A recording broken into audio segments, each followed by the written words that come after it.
All right, number 81. If a disk rolls up a hill like this without slipping, that means that there's only static friction and there's no energy lost. So whatever the initial energy is right here, so we're going to do conservation of energy right here, and then when this thing comes to rest to see the maximum height. So I set up this conservation of energy equation right here. Now, the energy here, so I'm going to call this H equals 0 for 0 gravitational potential energy. So on the right-hand side, all of this is gravitational potential energy. And then the kinetic energy here can be written as a sum of translational kinetic energy of the center of mass plus the rotational kinetic energy about the center of mass.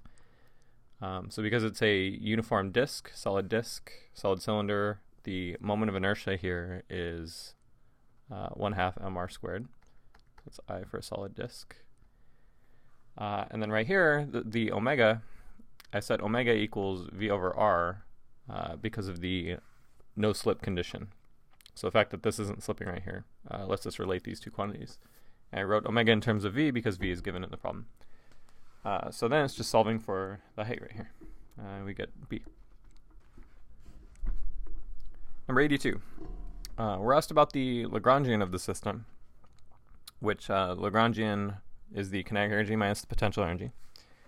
The potential energy stored in a spring is 1/2 k x squared, where x is the distance that the spring is either stretched or compressed from equilibrium. So here we have, we're told that the relaxed length of the spring is s, and it's actually at length r. So the distance from equilibrium will be absolute value of r minus s, and then when you square it, it doesn't matter whether it's positive or negative. So this is potential energy stored in the spring.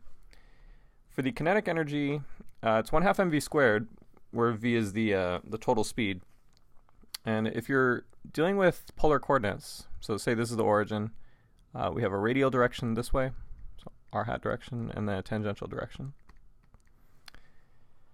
So you can think of the velocity as having a radial and a tangential component. And then the total speed squared will be the square of these added in quadrature. Now the radial piece is just r dot, and the tangential piece is going to be r theta dot. Yeah, so those are the pieces that go in here. So then plugging that back into the Lagrangian, you get the two terms for the kinetic energy minus the potential energy. So it looks like D is the answer. 83.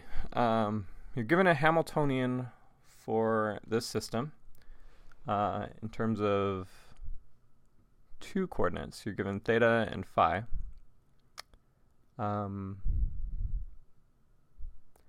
So they want to know what's a constant in time, which is the generalized coordinate or momentum that's constant in time. So we have so coordinates and momentum. We have theta, phi.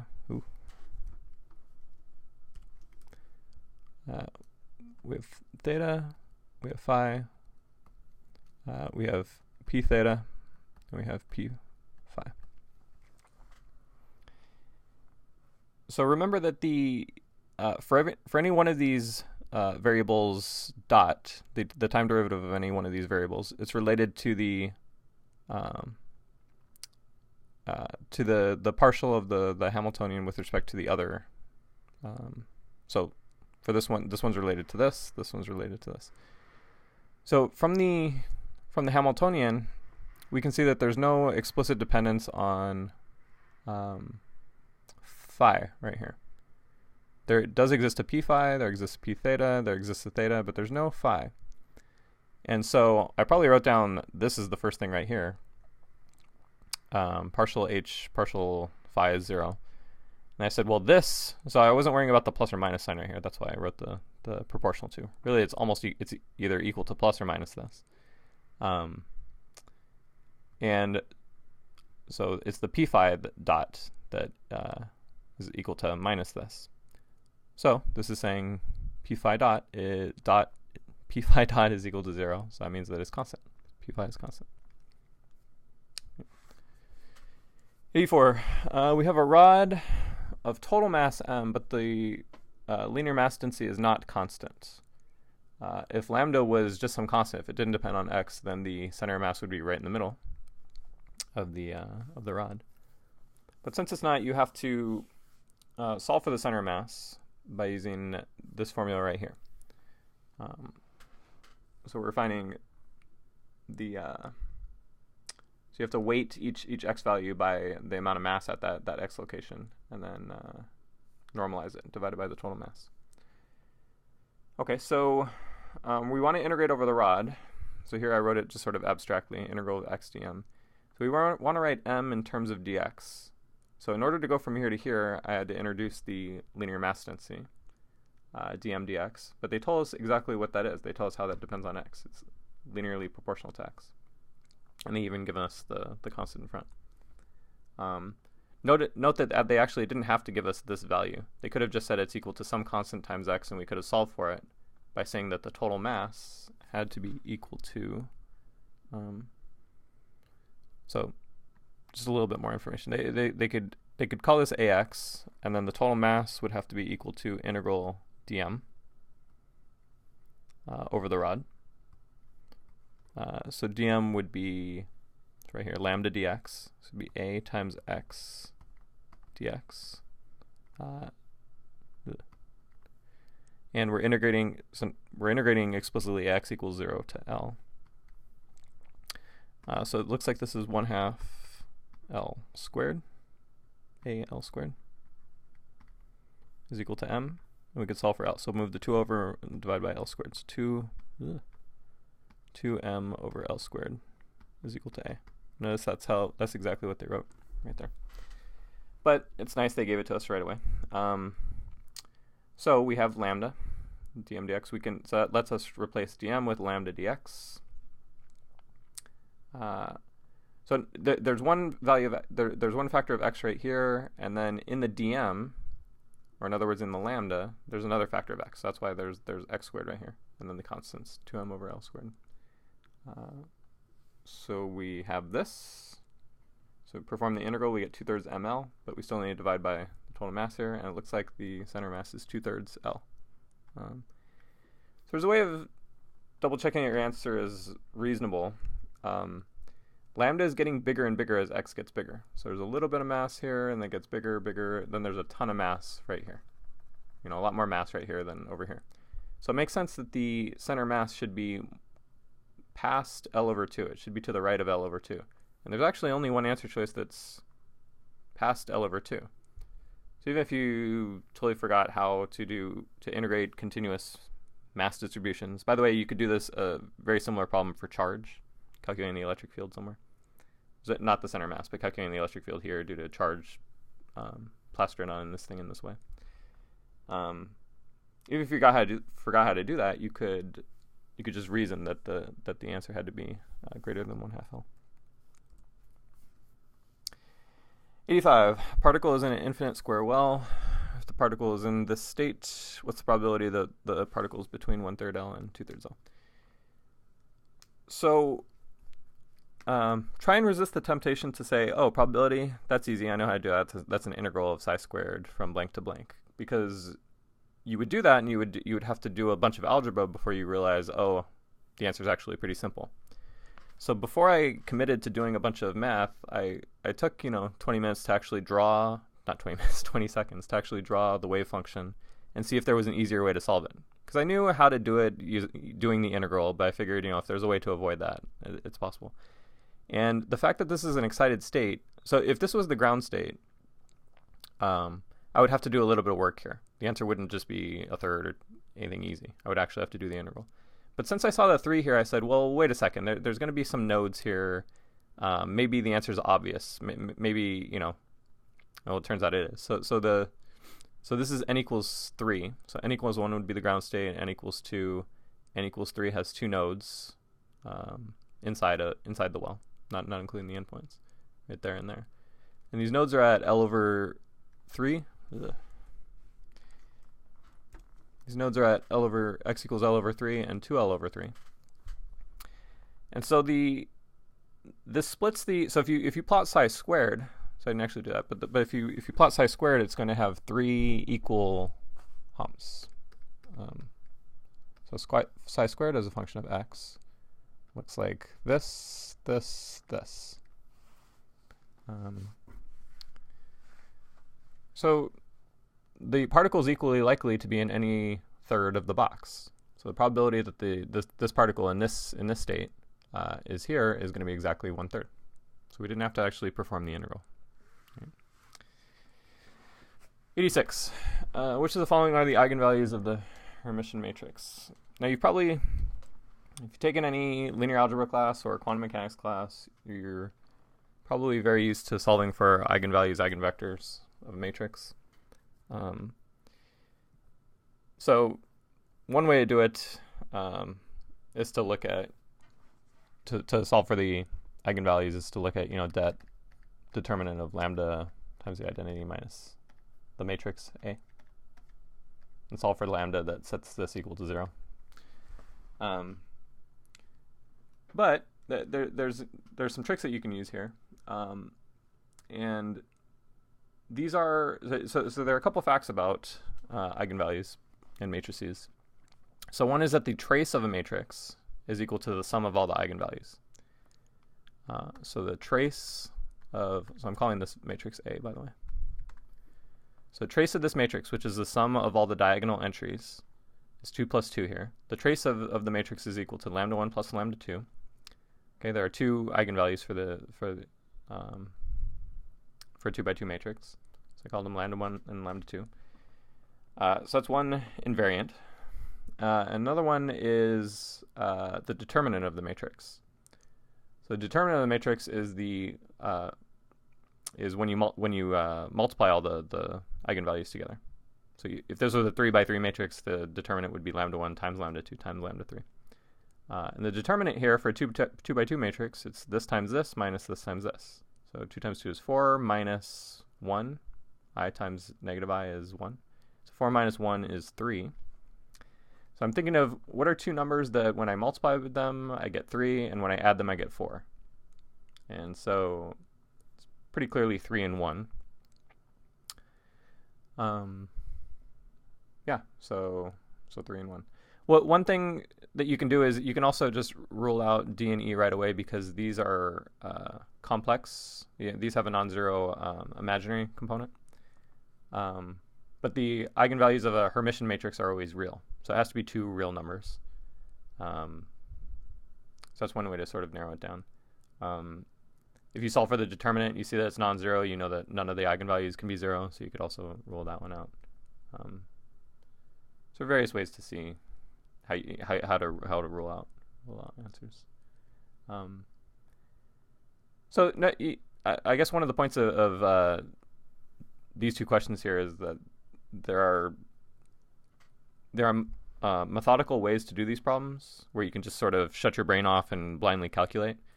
And you could solve these problems this way. You could solve this by actually integrating. You could solve this by solving for the eigenvalues directly. But on a lot of these problems, there are, some would say tricks. I would say like a deeper conceptual understanding of the material will get you to the answer a little quicker. You get used to these methods the more problems you do. And they're actually pretty neat. I mean, it's sort of like a puzzle, and you're just trying to find the easiest way through the puzzle. 87. Pulling matrices. So I guess you could say, well, you should just memorize what the commutator is, but that's not extremely satisfying. So I was pretty confident that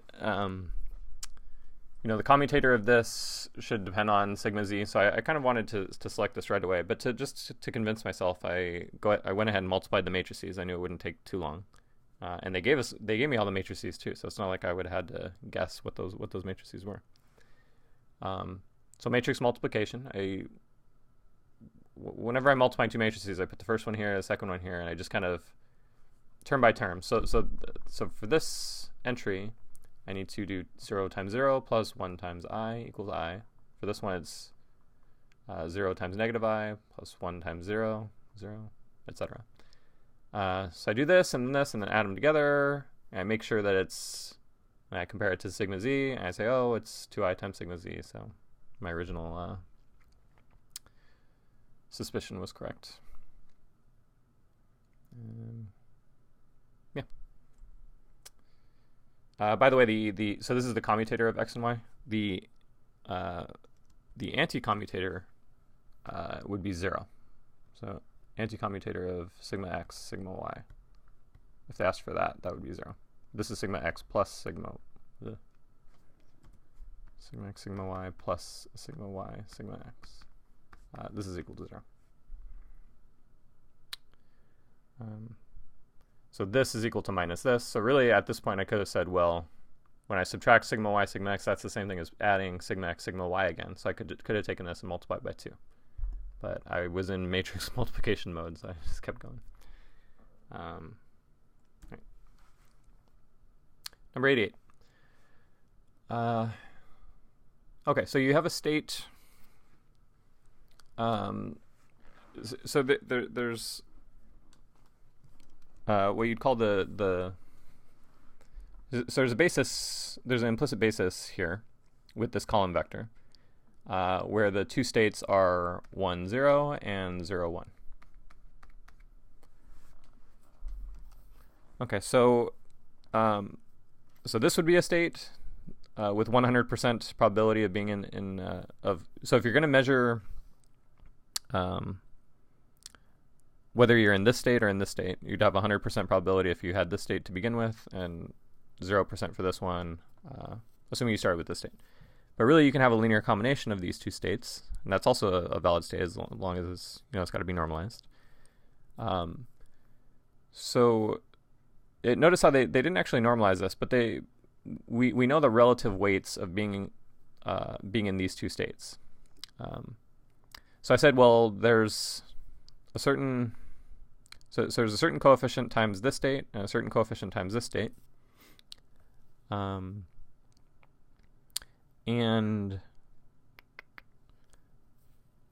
so I didn't actually solve for a, but so first of all, this number, if I take the modulus of this, 1 plus I, this is equal to square root of 2.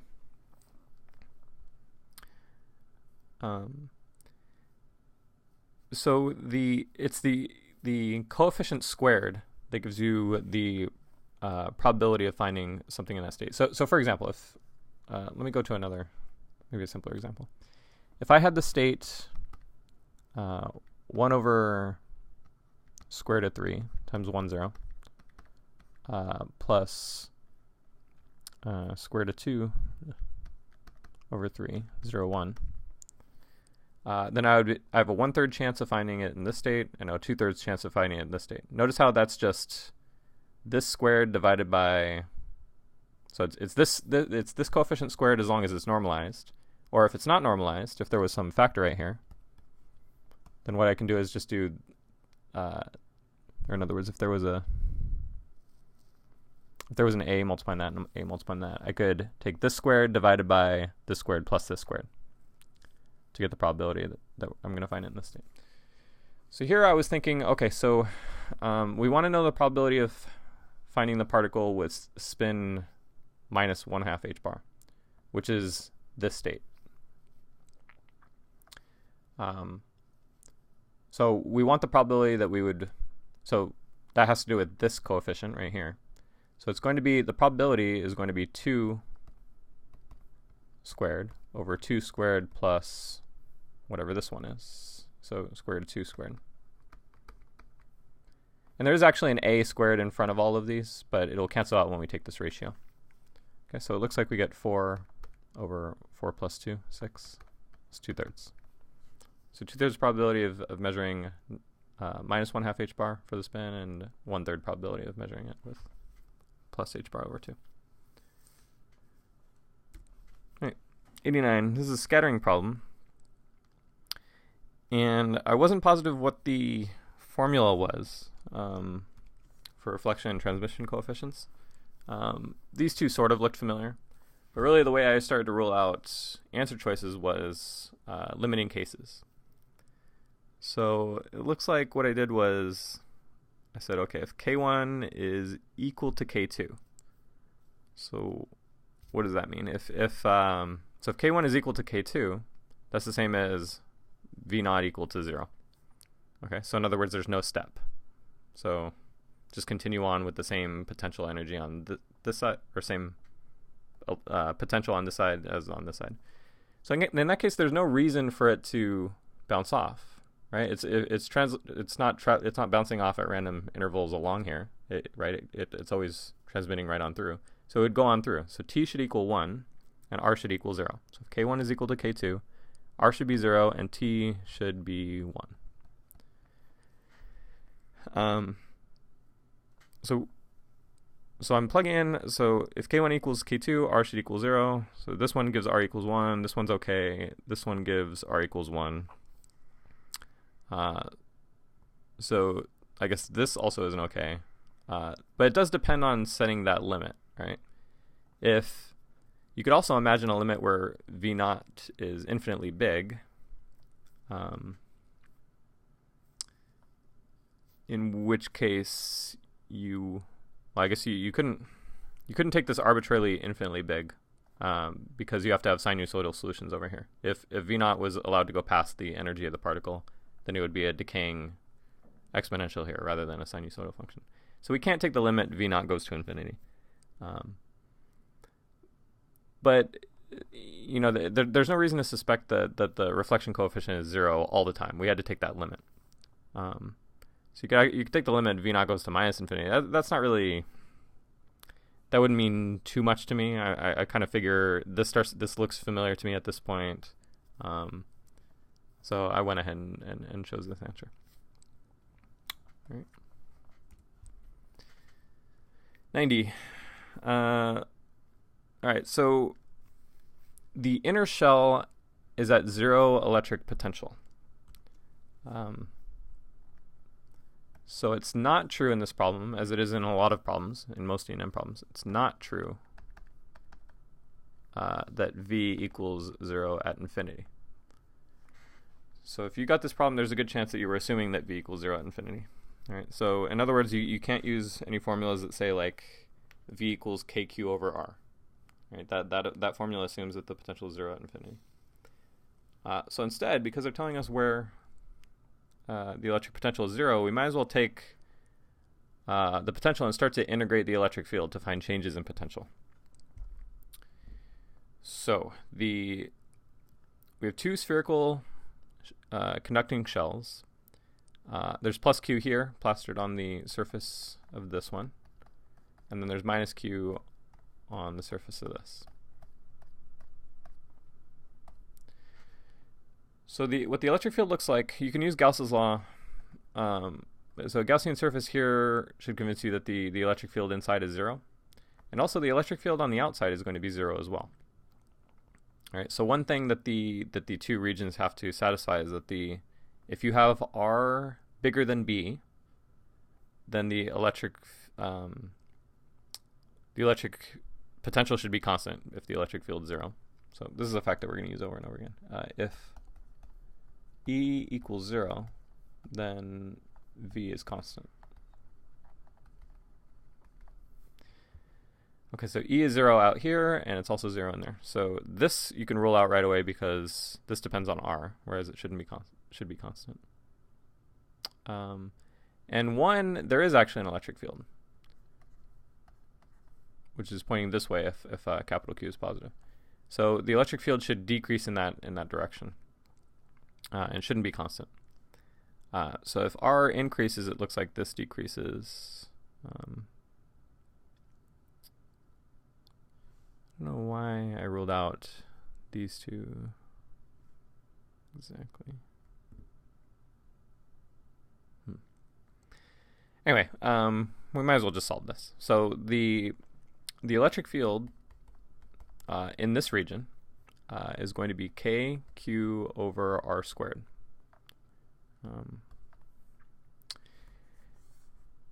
Now, the electric potential everywhere inside here is the same, that because the electric field is 0, V is constant everywhere inside there. So it's equal to 0 electric potential. So everywhere inside there, V is equal to 0. Okay, so if we start here and we integrate outwards, we can get delta v. So I have in mind integrating from a to r. And really, so this is v at r minus v at a, which is 0. So in solving for delta v, we're actually solving for v at r equals r. I'm going to be a little sloppy with the dummy variable of integration. I'm just going to leave it as r right here also. So we're doing minus integral of e dot dl. So minus integral k q over r squared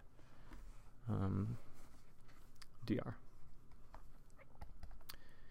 So it looks like we get kq over r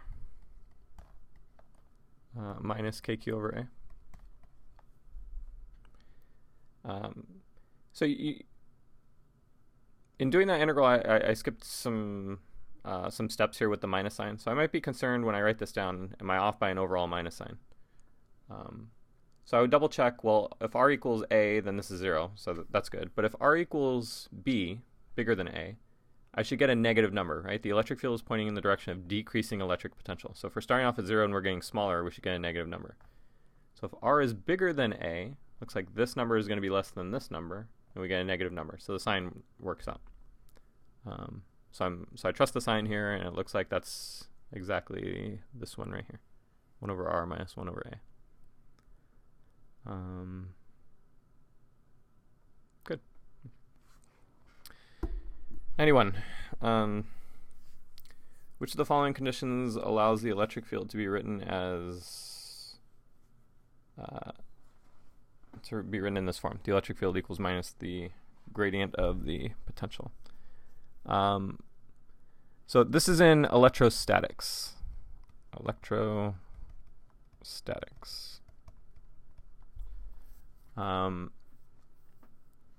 So there wasn't anything moving there. There were no sources of magnetic field. So there were sources of the electric field. So we didn't have to say that, like, so divergence of E could be non-zero. That's not even an answer choice. So it's not this. This can be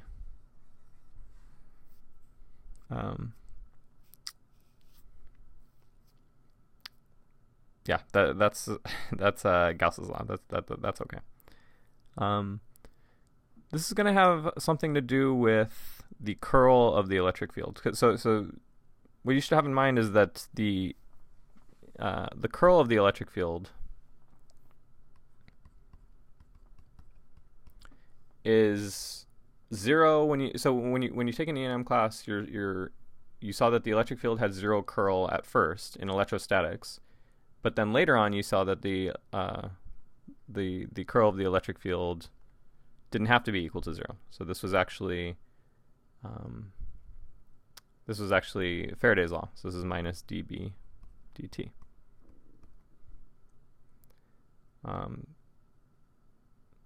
So if this is 0, then we can write E is minus the gradient of a scalar potential. So I suppose it's just being used to seeing this formula. So hopefully you talked about it in your first quarter semester of E&M, and then you revisit this topic when you talk about Faraday's law, and how this is actually non-zero when you introduce magnetic fields, changing time-varying magnetic fields, and then you have to go back and look at, well, what happens to what's going on with the electric field in terms of potentials, and then you have this vector potential term to worry about. So there's this additional term that depends on a vector. Right, good. 92. This is a Gauss's law problem. So we have a long, straight, hollow, cylindrical wire with an inner radius r and outer radius 2r. Carries a uniform current. So I think so as soon as I read this, I guess my concern here is sort of irrelevant. It says that from, I think what they're saying at this point is from r to 2r. So this is looking down the axis of the cylinder. So it's like taking a slice and looking at edge on. So from R to 2R, there exists a uniform current density J. Okay.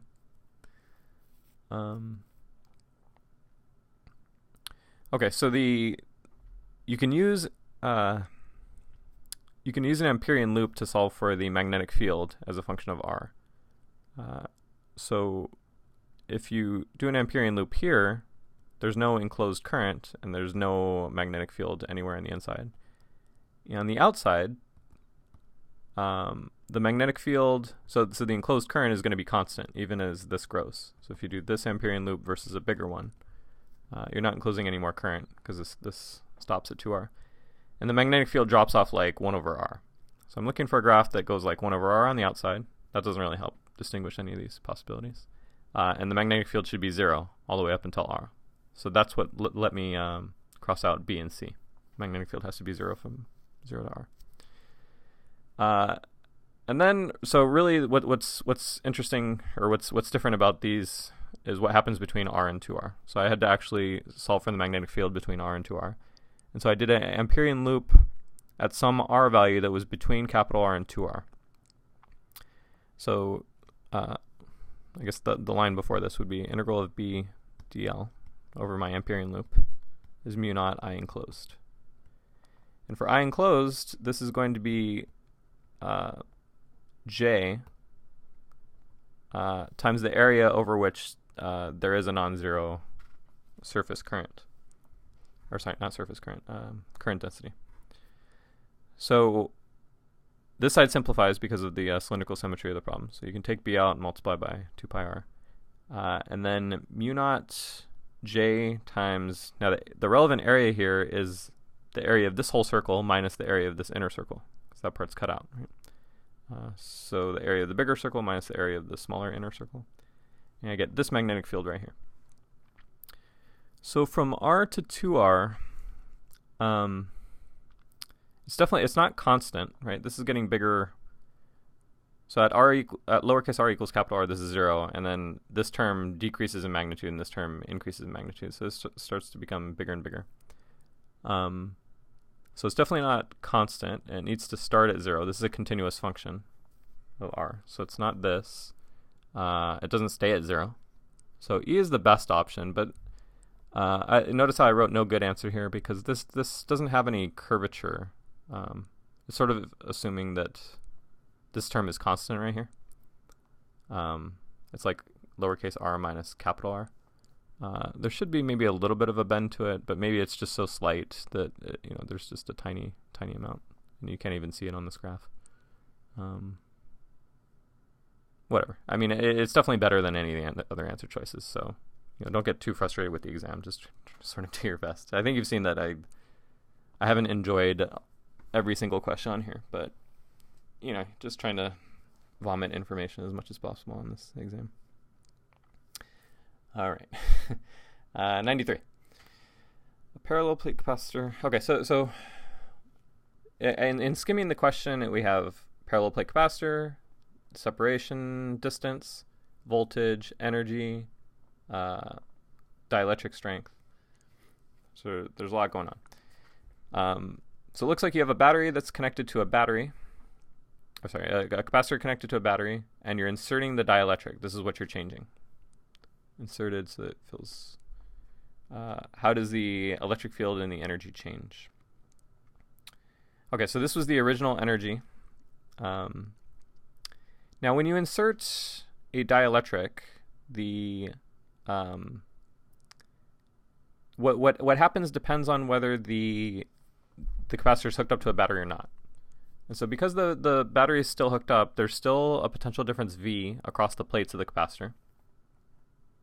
So this is hooked up to a battery. So this battery is maintaining a constant potential difference across the plates. And so what that means in terms of the electric field, and you should always have in mind that the electric field has units of volts per meter. SI units of volts per meter. So we're not changing the distance between these two plates, and we're not changing the voltage. So the electric field inside is exactly the same. Even when you put in a dielectric, it's the same number of volts per meter, because we're not changing the separation. So the electric field is still the voltage of the battery, V naught divided by D, no matter what. So that doesn't change. The energy stored, so the energy stored in a capacitor, you can write it as Q squared over 2C, or you can write it as 1/2 CV squared. And the reason I chose this one is because here in this formula, the C is going to be changing and the Q is going to be changing. Here we just know that the voltage remains constant, but charges can freely flow from the battery to the capacitor or vice versa. So here Q is changing and C is changing. That's too much to keep track of. This equation for energy of the capacitor, we know that the capacitance of the capacitor increases by a factor kappa. So as soon as you insert that's the first thing that you should think of. The capacitance goes up, and whether Q or V go up depends on which one's being held constant. All right, so here V is being held constant, Q goes up. So V is constant, C goes up by a factor of kappa. That means that the potential energy stored will go up by a factor kappa. All right, so kappa times the original value, and then same potential. Number 94. We're given two events. We're given a flash at x equals 0 and a flash at x equals 10, and we're told that they're simultaneous in this unprimed frame. And then another frame, in a prime frame, they're not simultaneous. If it's simultaneous in one frame, it's not simultaneous in any other frame. It's moving relative to the original one. So you can see my thought process here. I tried one thing and then I abandoned it and started something else. So generally in relativity problems like this, where you're given some information about distances and times, you want to exploit the invariant interval. So in the unprimed frame, so I'm using that the interval, so I use delta t squared minus delta x squared. So this is 0 in the unprimed frame, and we're given that this is 10 in the unprimed frame. So I can get the interval and then say, well, this interval is the same as in the primed frame. And then plug in delta t prime is the time difference between these two events here. Plug in. So I could do this and then solve for delta x prime, but I realized at this point that this information isn't going to really help me. This is telling me the distance between these two events in the prime frame, but that's not really telling me how fast the prime frame is moving. So I realized, I was sort of blindly just solving for whatever I could solve for, but then I realized, wait a second, if I think about the Lorentz transformation, this is separating. This is great because this separates what's going on with the event. So these are two different events. There's this flash and this flash. I can talk about the time between the two events in both frames, and then this is explicitly how to relate the two frames, and this depends on the speed between the two frames. So I figured I could use this information here and here in these column vectors and then solve for this, which will be the answer.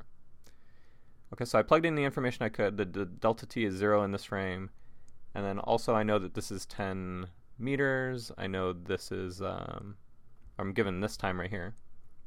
So it looks like I'm given this, and I know these two, so I went ahead and did the multiplication of, well, this times this should give me this, right?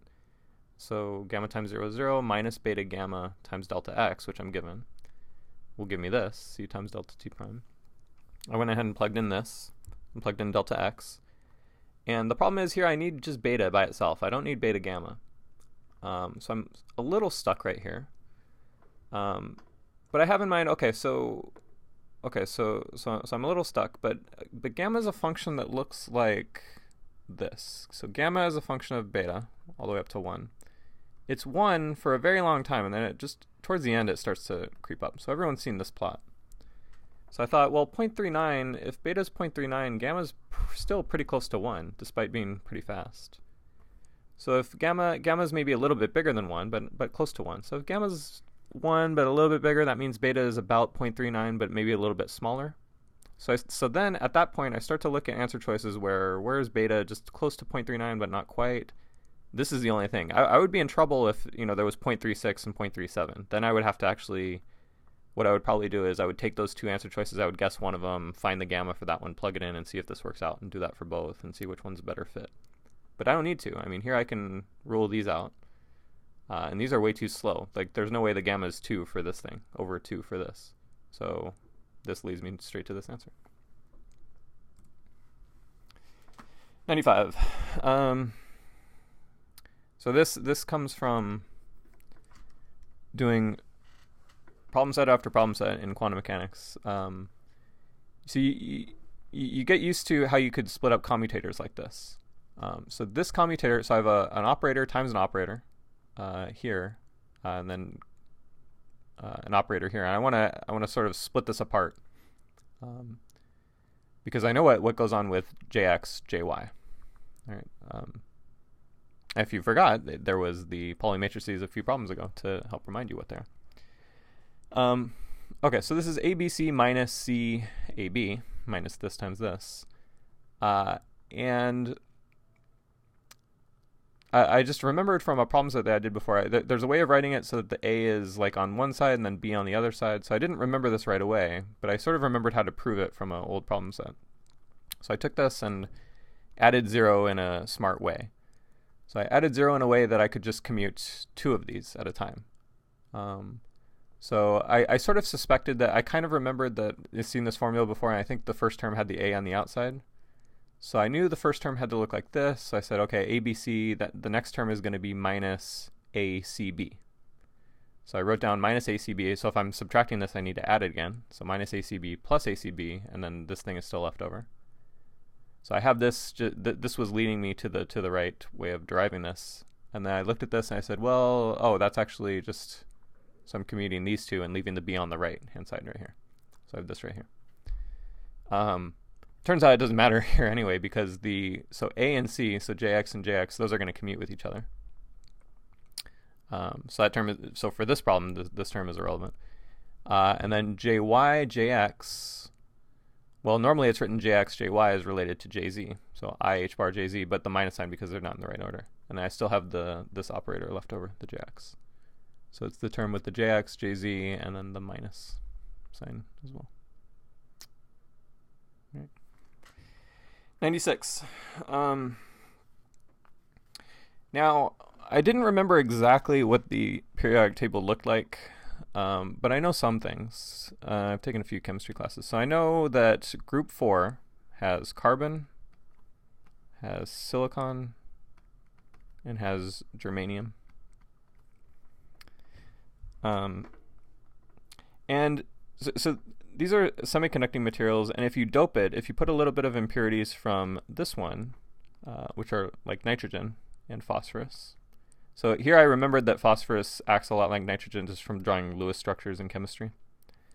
I know that if you dope it with a little bit of this, well, I think these things like electrons. These things have a lot of electrons. These give you N-type semiconductors. So these have a lot of electrons, N-type. So negative versus positive is the way I remember it. P-type versus N-type. So P-type, these are things like aluminum, aluminum boron. It might be on this side. So then the game was, well, I need to think. So I'm singling one of these out. One of them is not like the others. Which one's not like an N-type? N is N-type. So I didn't really know where. So I knew N. So even if you didn't, well, I guess what led me to this was I knew N was like P, and that tells me that these are N-type, even if you didn't know this. So whatever N is, P is a lot like it because they're in the same group. So I need to think of, well, any elements that are here won't be the answer. So I don't really know where N. I think this is antimony or something. So I don't know where SB really goes, if it should be over here or over here. But I do remember that boron is just over here on the periodic table. So I figure boron is not like these. So somewhat of a guess here for D, but worked out okay. 97. I sort of remembered the Compton effect formula. I wasn't positive about it, but I figured, if this leads me to one of the answer choices, I can trust that I remembered it okay. So I wrote down this formula. Let's see, the photon scatters through at a 90-degree angle, so I went ahead and plugged in. So cosine of 90 degrees is 0 right here. So I have this relationship for the lambdas. And then we want to know the energy of the scattered photon. So by the way, this formula, this is always positive. Lambda prime, after the photon scatters off the electron, it has lower energy, or in other words, higher wavelength. So lambda prime is going to be bigger than lambda. Lambda is the one associated with, this is the incoming energy. So really, I don't want the lambdas, I want these two things in terms of energy. And this is how I relate the two. So energy, this is a common thing that's memorized for the physics GRE. This H times C is it's around 1240 eV nanometers. So I knew this constant HC divided by lambda gives me energy. So remembering this for the GRE kind of helped me remember this formula as well. This is nice because now I can turn the lambdas in terms of energy. So put the lambda over here, put the E over here, and the HCs will cancel out. So I wrote down 1 over MC squared over here, gives me 1 over E final minus 1 over E initial. And then this is just solving for EF. So move this over to the other side, take the reciprocal, and you get E. Down here. So I actually got one of the answer choices that convinced me that this one was okay. If I didn't get one of the answer choices, I would start to think about, I would go back and say, well, it would probably be this factor, because this is pretty memorable. I knew it was a difference in wavelengths. It must have been, maybe these were reversed or something. That might have been something like that. Okay, decay mode of muon. So the problem with these is this doesn't conserve lepton number. So there's a muon appearing over here. There needs to be some sort of muon neutrino, either over here or over here. Muon neutrino, antineutrino, and there's nothing like that here. Here, this maybe it's okay for the muon and then the muon neutrino, but here you just have a proton over here, but nothing over here. So baryon number is also conserved, so it's definitely not that. Here again, so maybe this will conserve lepton number. So you have a E plus and a new E, but there's no new mu to conserve muon lepton number. Here, this looks like it could be okay. It maybe conserve electron lepton number here, and then muon lepton number here.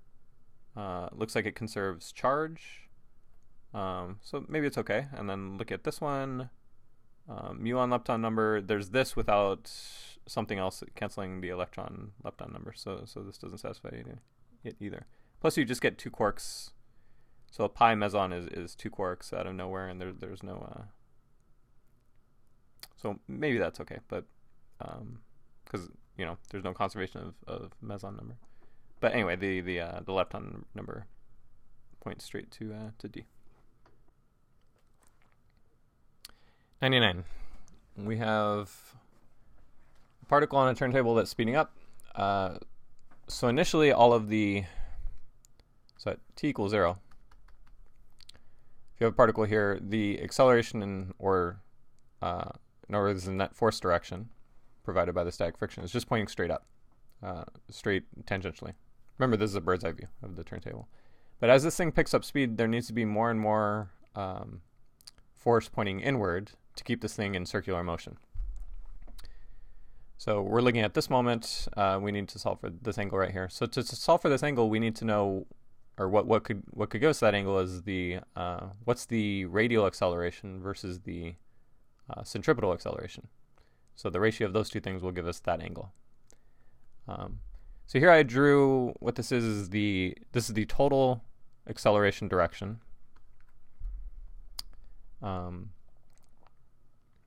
So this is a right triangle of accelerations, and this is the radially inward piece, and then the tangential piece.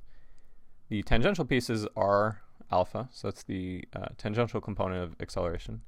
And then the centripetal component of acceleration, which is v squared over r, can be written r omega squared. So I drew this right triangle where this is r alpha, this is r omega squared. And it looks like, and these quantities are given, r, alpha, and omega. So it looks like the trig function I need to relate these 3 quantities is tangent theta. So tangent theta gives me this divided by this. The r's cancel, and I get this relationship right here. Okay, this is the I think only the second StatMech problem of this whole GRE exam. There's not too much of this, but again, it's probabilities, partition function, that sort of thing. Okay, so they give you a formula for what partition function is, and then they're asking what is the partition function. So it looks like we need to just take this and plug it in right there. For a single quantum mechanical harmonic oscillator, you don't have to worry about degeneracy or anything. So we're just plugging it. So this formula, n can take on any values, 0 and all the positive integers. So it looks like we're going to sum over n. The energy depends on the state, and the states here are labeled with n. So we're going to sum from n equals 0 to infinity of e to the minus en over kt. And we need to see which one of these that looks like. So this just becomes a math problem at this point. So I went ahead and plugged in for the energy here. I need to massage this to look like one of these answer choices. So I factor out the things that don't depend on n here, and the things that do depend on n, well, looks like it's a geometric series. So you remember, sum of, so the way for me to remember this formula is, well, I know 1/2 plus a 4th plus an 8th, etc. is 1. That helps me remember this formula, that it's 1 over 1 minus, so whatever this ratio is, it appears right here. So I guess the formula would be, oops, r to the n would be 1 over 1 minus r. So I would double check that, then I would worry about, well, is this index, is it actually 0 or is it 1 to infinity? And I would double check by just plugging in, well, if r equals 1/2, I know what that sum is. That sum should be, well, it should be 2 if you're starting at 0, or the sum should be 1 if I'm starting at 1. So if I plug in 1/2 here, it looks like I get 1 plus 1/2 plus a 4th plus an 8th. So I get 2 on this side. If I plug in 1/2 right here, I get 1 over 1/2. So yeah, that's telling me I need to start at 0. So here I'm just plugging in r equals this thing. It's e to the minus h bar omega over kt is r. So I transform this sum into 1 over 1 minus this thing, e to the minus h bar omega over kt, because it's on the bottom right here.